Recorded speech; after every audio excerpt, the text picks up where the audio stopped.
Hello mga friendship, at ito may lakad na naman ang buong tropa, ang buong pamilya, at mag-aalas 2 na nga ng hapon na makaalis kami sa bahay.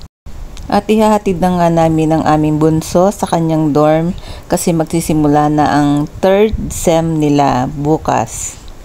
Biglaan din tong lakad namin kasi nag-request lang naman siya kahapon na ihatid daw siya dahil marami nga siyang mga bibit-biting gamit at meron ding lamesa.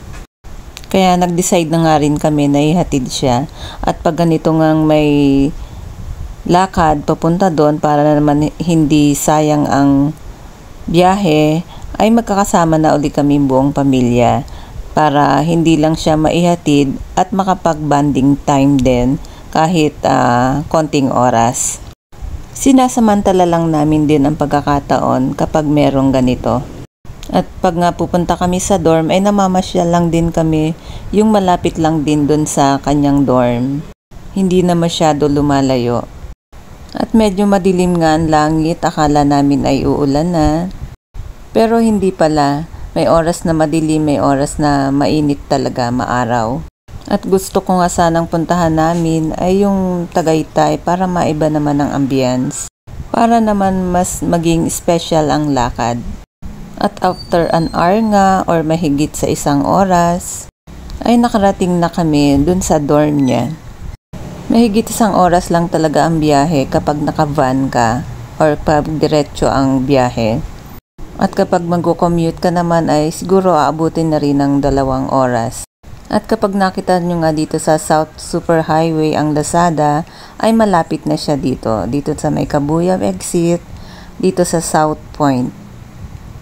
Ayan, dito na rin yung school niya and dorm niya.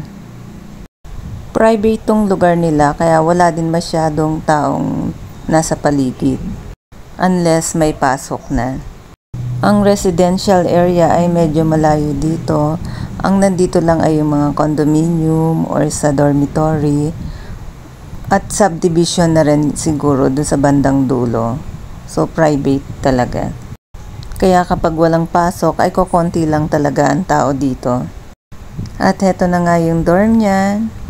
Bukod sa gusto ko na mag-focus siya sa pag-aaral ay gusto ko rin ma-enjoy din niya yung sa studies niya. At naging maganda rin naman ang mga grades niya from the previous sem. At natutuwa nga ako, sana ay mapanatili niya yung ganong study habit. Worth it yung pagsusumikap namin para pagkapag-aral siya. Sana ay mapanatili niya to hanggang sa dulo, hanggang sa makatapos siya.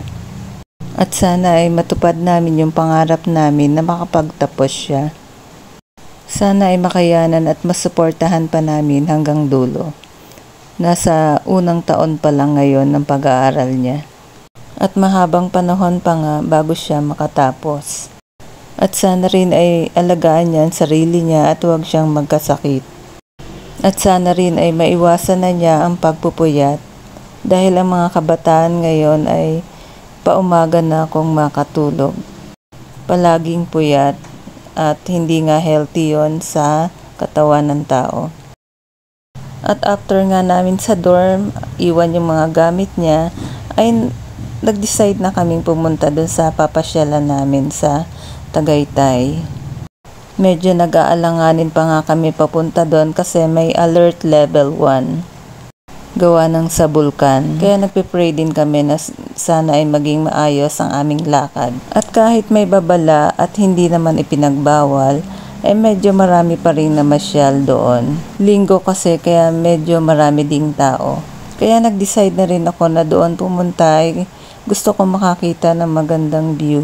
Kagaya nung mga napapanood ko sa vlog. At dahil Tagaytay ito ay medyo mas maganda-ganda naman ang weather dito. I mean, medyo mas malamig ng konti, lalo na sa hapon.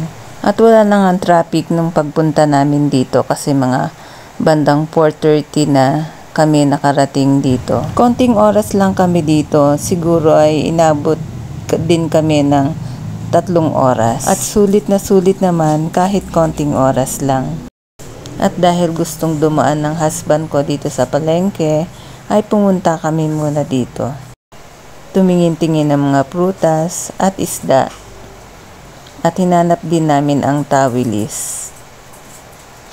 Hindi naman namin nalibot lahat, pero mukhang magkakabukod ang tinda dito. Doon sa kabilang side yung mga gulay at dito yung mga wet. Wet and dry na rin. Basta magkaharap ay parehong palengke yun. At dahil bawal na yata ang tawilis, ay yung kamag-anak na ng tawilis ang nabili namin. Ayan yung maliliit na isda. Parang tawilis na rin. At bumili rin kami niyang dried fish. Sinubukan lang namin. Ayan. At pagkatapos nga namin dito sa palengke, ay naghanap na kami ng makakainan. Ang request ng husband ko ay sa bulaluhan. At konting minuto nga lang ay nandito na kami sa kakainan namin. At dito nga kami napadpad sa JT's Bulaluhan. Madali lang naman siyang mahanap along the way. At isa pa ang hinanap din namin ay yung Starbucks. At tamang-tama, magkatabi lang din sila. Tas mukhang maganda pa dito, maganda ang view. Kaya dito na kami nag-decide pumunta.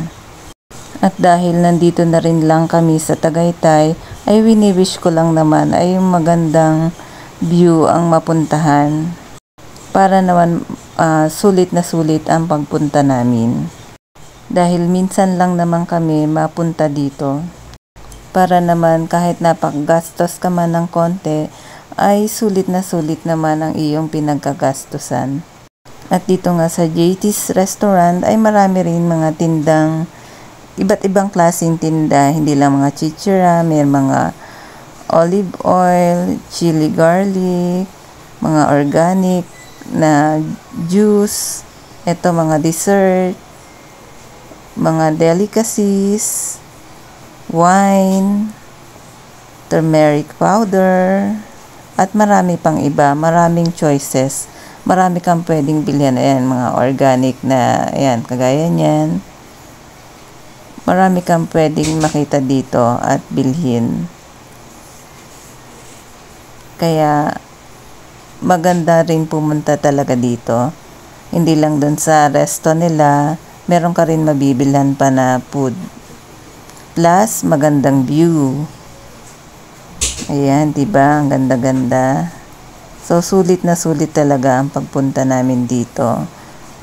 Masarap na yung food, maganda pa yung view.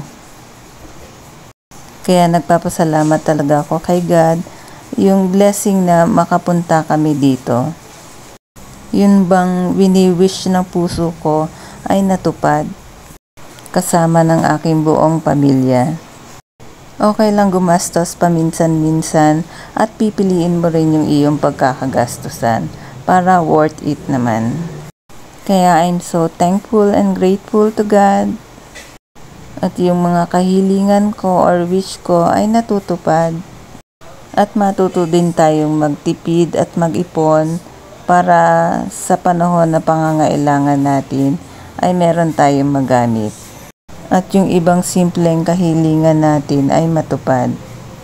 Kaya ini-enjoy kong mabuti ang biyaya ni God. Kaya talagang may biyaya ka kay God kapag marunong kang maghintay sa tamang panahon. At yung mga ganitong pagkakataon ay dapat nating ang pahalagahan. Para pagdating ng araw ay may maganda tayong maalala. At ang video na to, kaya ako nagbablog, ay para pagdating ng araw ay meron silang mababalikan, mapapanood na magagandang alaala na magkakasama pa kaming lahat na buong pamilya. At isang magandang halimbawa na rin para sa kanila. At iyan ang makikita mong magagandang tanawin kapag nandito ka sa resto na to. Taal Volcano, Taal Lake, at yung sa baba daw ng mga bahay niyan ay Batangas area na daw yan. At yung mga yan ay fish pond.